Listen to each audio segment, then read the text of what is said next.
Send $1,000 or I will send your nude picture to your mom, your friends, and your whole school. Owen's breath caught in his throat. The message, a simple demand, shattered his world. A group of Nigerian scammers had lured him into a trap. What started as an innocent chat with a pretty girl quickly turned into a nightmare. One mistake, one desperate moment, and his world crumbled. This is the chilling true story of financial sextortion, how predators prey on the vulnerable, and the devastating price some victims pay. Before we continue, don't forget to subscribe to my channel and like this video if you find this story meaningful. Your support helps me bring more true-life stories and impactful content to you. Hit the notification bell so you never miss an update. Owen sat in his room, headphones clamped over his ears, fingers flying over his PlayStation controller. The ping of a notification pulled his attention. A message request. Hey, we have some of the same friends. Where do you go to school? He smirked. A pretty girl from what her profile showed. Westbridge High. You. The chat flowed easily. She was funny, easy to talk to. He told her about basketball tryouts, his favorite video game. She laughed at his jokes. Then she asked for a picture.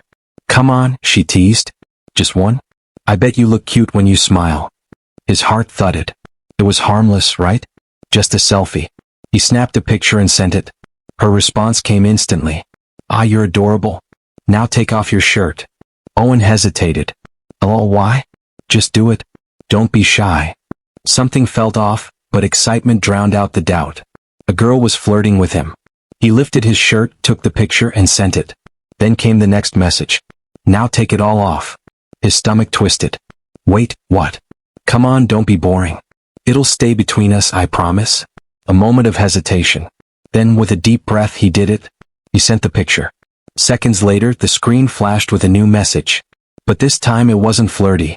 Gotcha. Now send $1,000 or I send this to your mom, your friends, and your whole school. Owen's breath caught. Wait, what? You heard me. Pay up or I ruin your life. His hands trembled as he typed. Please don't do this. You have 24 hours. Panic surged through him. His heart pounded in his ears. What had he done? The threats wouldn't stop. Hurry up. We're running out of patience. His hands trembled as he scrambled through his drawers, searching for money. Bills crumpled between his fingers as he counted, desperation tightening around his throat. $300. That was all he had. I only have this. Please. I swear it's all I have. The response was immediate. It's not enough. Find more. His vision blurred. There was no more. He typed, fingers shaking. Please? I don't know what to do. The reply came just as fast. You know exactly what to do. Owen's stomach twisted into knots. His mind felt like it was collapsing in on itself. The walls of his bedroom suddenly seemed too close, the air too thick. He couldn't tell his mom. Couldn't tell his friends. If they saw those pictures, if his whole school saw them, his life would be over. He'd never be able to show his face again. His fingers hovered over the keyboard. Why are you doing this to me? Silence. No answer. Just the glowing screen and the weight of his own panic. Owen felt sick. His heart pounded against his ribs, every beat hammering into his skull. The room spun around him. And then his phone vibrated again. Fine. Send the $300. A spark of hope flickered in his chest.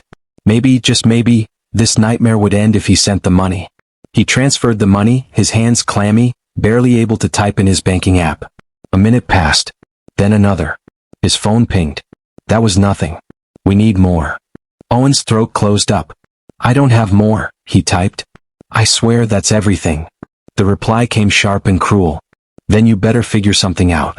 Or we'll send the pictures to your mom, your teachers, your classmates. Everyone. His entire body felt like it had been dunked in ice water. There was no way out. He had no more money. No one to turn to. He pressed his hands to his face, rocking back and forth in his chair. His chest felt like it was caving in. He thought about what would happen if the pictures got out. The shame. The laughter. The judgment. He would never live it down. They wouldn't stop. They would never stop. His phone buzzed again. Time's up. If you don't send more, we'll ruin your life. Owen squeezed his eyes shut, his breathing ragged. He couldn't take it anymore. His fingers moved on their own. I can't do this. Then don't. Owen hesitated. I'm going to unalive myself, he said. Then the next message came. Good, if you're gonna unalive yourself, do it now. Or we'll make you do it. His whole body went numb. He had spent the past hour begging them to stop, begging them to have mercy. And this was their answer. Tears blurred his vision as he picked up his phone, his hands trembling so badly he could barely hold it. He dialed his mother's number. She answered on the second ring. "Hey, sweetheart. I love you, Mom." His voice cracked. Pause. "Owen? What's wrong, baby?" But he had already hung up. And then he made his choice. "Mom, I love you." A faint smile touched Rose's lips. Owen always texted late at night. A night owl, always gaming, always joking. This was normal. She yawned, typing back.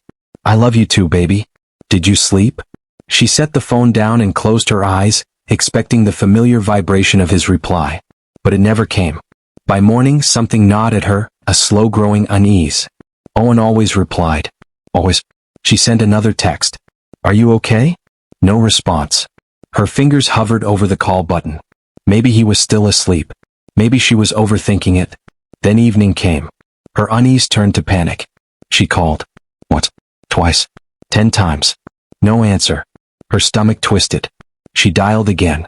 Finally, her ex-husband picked up. His voice was hoarse, thick with something unspoken. "Rose, he's gone." The world splintered. Rose gasped, hands shaking. No, tell me you're lying. Tell me." But his silence told her everything. And then the screaming began. Rose's heart pounded as she sped through the streets, barely registering the red lights she ran. Owen's last words echoed in her mind. "I love you, Mom." Something was wrong. Terribly wrong. When she pulled up in front of her ex-husband's house, flashing red and blue lights blinded her. Police cars. An ambulance. Neighbors stood outside, murmuring, their faces pale. No. She stumbled out of her car, barely able to breathe. "Where is he? Where is my son?" she screamed, pushing past the officers. Inside, the air was thick with something heavy, grief, finality. And then she saw him. One. Lying still. Lifeless. A sound ripped from her throat, a wail so raw, so broken that it silenced the entire room. She dropped to her knees, pulling him into her arms, shaking him. "Please, Owen, don't do this to me. Baby, wake up. Please." His skin was cold. A pair of strong hands gently tried to pull her away, but she clung to him. A police officer knelt beside her. "Ma'am, we need to." She turned to him, desperation in her eyes. "Please. What happened to my son?" The officer hesitated, then motioned for another officer to bring something forward. Owen's laptop. His phone. They powered on the laptop, and as soon as the screen lit up, the truth unraveled before them. The messages. The threats. The blackmail. Rose's breath hitched. Her son had been tormented. Trapped.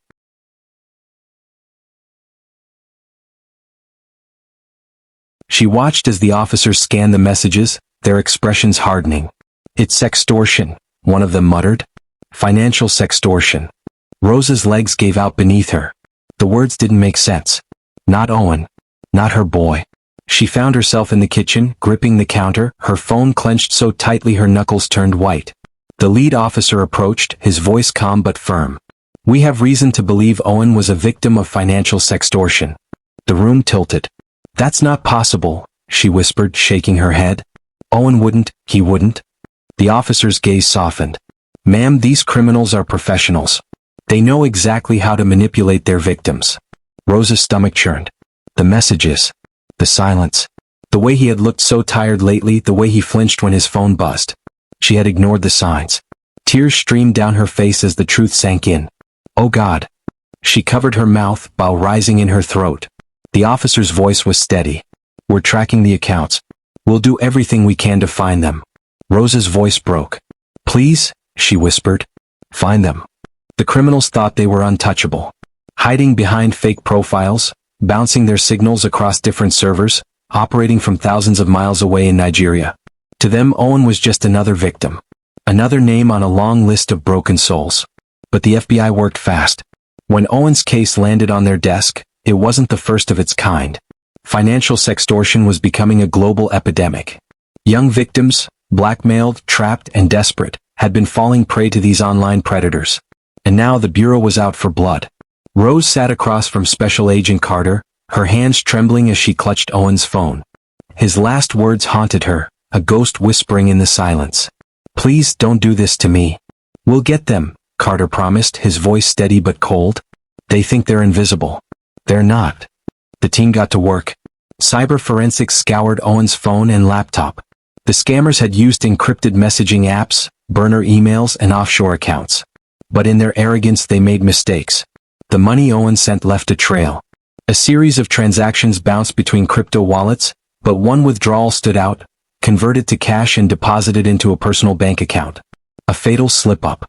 The FBI traced the account to a name. A Nigerian suspect flagged for similar crimes. They had their lead. Working with Interpol and Nigerian authorities, the FBI launched a coordinated strike. They pinpointed the scammer's hideout, an apartment in Lagos. At dawn, armed officers surrounded the rundown building. The air was thick with tension. Inside, two brothers sat in front of their laptops, unaware that their empire was crumbling. Their screens flickered with ongoing scams, dozens of victims ensnared in the same web as Owen. Then came the crash of the door. A team of tactical officers flooded the room. The brothers barely had time to react before they were shoved to the floor, wrists bound in cold steel. Phones, laptops, ledgers, evidence stacked high. They had no way out. Back in the U.S., Rose received the call. "We got them." Tears spilled down her face as she clutched Owen's picture to her chest. But it wasn't over. The extradition process was swift. The suspects were flown to the United States to face charges: wire fraud, cyber extortion, and manslaughter. In court, Rose sat in the front row, staring at the men who had driven her son to the edge. They wouldn't get away this time. Justice was coming. Rose sat in the courtroom, her nails digging into her palms, her heartbeat a dull roar in her ears. The air felt heavy, suffocating, thick with the weight of the moment. Every seat in the gallery was filled. Reporters, families of other victims, and strangers who had come to witness justice. But Rose didn't see them. She saw only the men who had destroyed her son. The two brothers sat at the defense table, dressed in plain suits, their expressions unreadable. But Rose knew their type. Soulless. Predators hiding behind screens. Rose sat motionless, her hands trembling in her lap. The weight of the trial, the brutal facts, and the silence of the courtroom pressed down on her chest. She could hardly breathe. And then, in the midst of it all, her mind drifted back. She remembered the last time she had seen Owen. It was just before he left for his father's house. He had stood there at the front door, his bags packed, that easy smile on his face, the one that always made her feel like everything in the world was still okay. She could still feel the warmth of his hug as she ruffled his hair, that comforting, fleeting moment of normalcy before the storm. "Be safe, sweetheart," she'd said, her voice thick with emotion, though she had tried to hide it. "Love you, Mom," he'd called over his shoulder as he walked away, his backpack bouncing with each step. The sound of the door clicking shut was the last memory she had of him alive. Now, sitting in this courtroom, facing the men who had taken that innocence, she felt nothing but emptiness. No closure. No justice. Just the unbearable ache of loss. Owen had begged them for mercy. They had told him to die. Now they sat in chains. The prosecution laid it all out, meticulous, brutal, undeniable.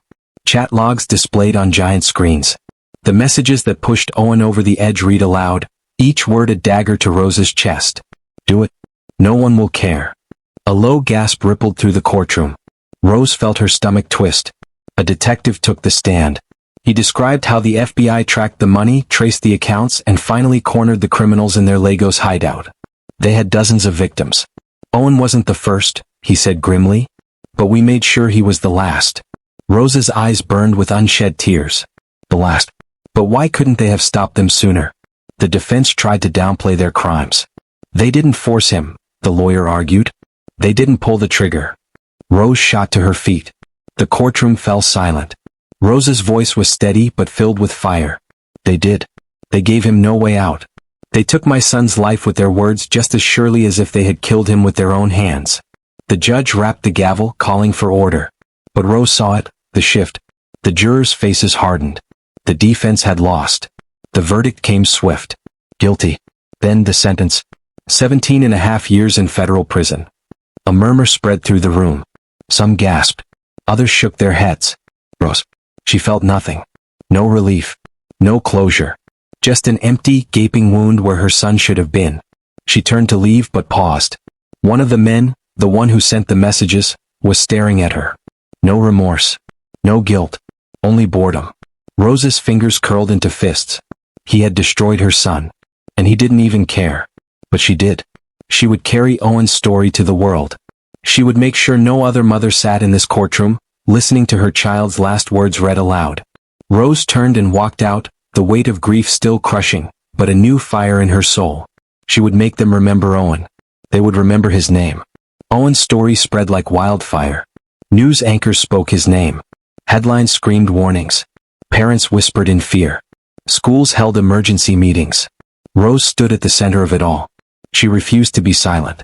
"This is happening to our children," she said, standing before crowds, cameras, lawmakers. "They are being hunted." She wasn't alone. Messages flooded her inbox. "My son is being blackmailed. My daughter was targeted last night. I don't know what to do." Rose did. She made them a promise. "Talk to your kids. Tell them they are not alone." Because Owen thought he was. And that thought had killed him. Rose couldn't bring her son back. But she could fight. She pushed for new laws. Stronger protections. Schools began teaching kids about online predators. Police cracked down harder. The FBI worked faster. One mother's grief turned into a movement. Owen's story had no happy ending. But maybe, just maybe, it could save someone else. If you love this story, please subscribe to my channel and like this video. Your support means the world to me and helps me create more impactful content.